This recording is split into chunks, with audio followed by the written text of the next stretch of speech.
Friday night Bible ministry kids lesson. Take 3. Here we go, guys. Nice to see you.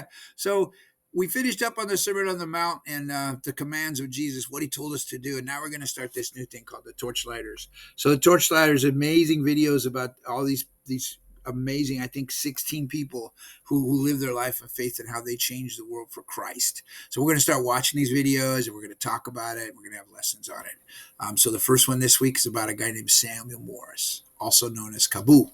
So Kaboo was a prince. He was the son of a chief in Africa, and his tribe was captured one day. And he was held hostage. On the children and a bunch of women were taken hostage, and he was captured. And they told his father, the chief, you have to say, give us food every month, or we're going to kill your son. So the chief brings the food one day, and it's not enough food. He says, that's it, I'm going to kill your son. So he ties up the son, getting ready to run a spear through him, and he asked this other kid from who they had as captured to come watch. So as this is happening, they're getting ready to do it, and he's going, Father, help me, because he doesn't know what else to do. He's yelling out to because he's hoping his father would help him.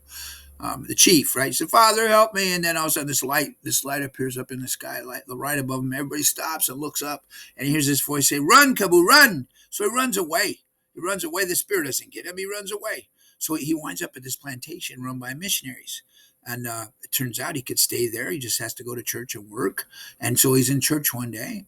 And the missionary lady, she's telling this story about Saul sees this great light in the sky.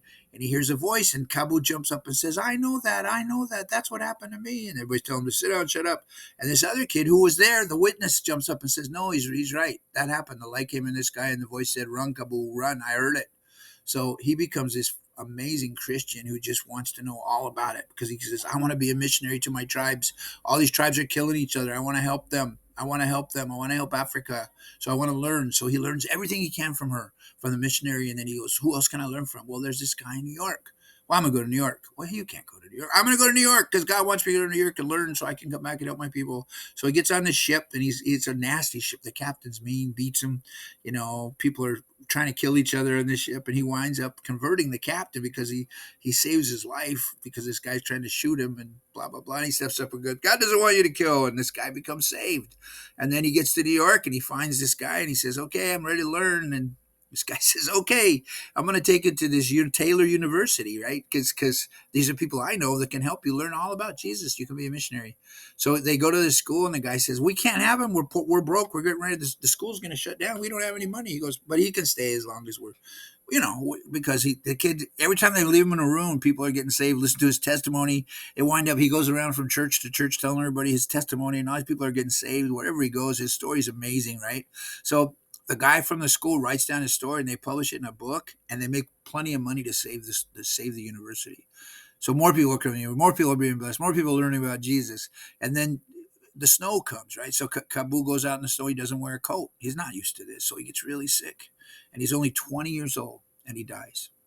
He dies. So why would God kill him? He's only 20 years old. I don't know. But let me tell you what happened after that. So he's getting ready to die, and he's laying there, and he goes, I'm happy. Why? I get to go be with the Father. And so as he dies, he goes, what about Africa? God will send people. So guess what? He did send people from Taylor University. The school he went to, they sent missionaries all over the world. And so he blessed America. And he blessed America, and he blessed people to do his will, which is what happens if you follow God. So is God always going to talk like that and save your life? Maybe not, but he always will save your life, and he always has something amazing for you. So let's lean on God, and let's do what God says. God bless you guys. Ta-ta for now.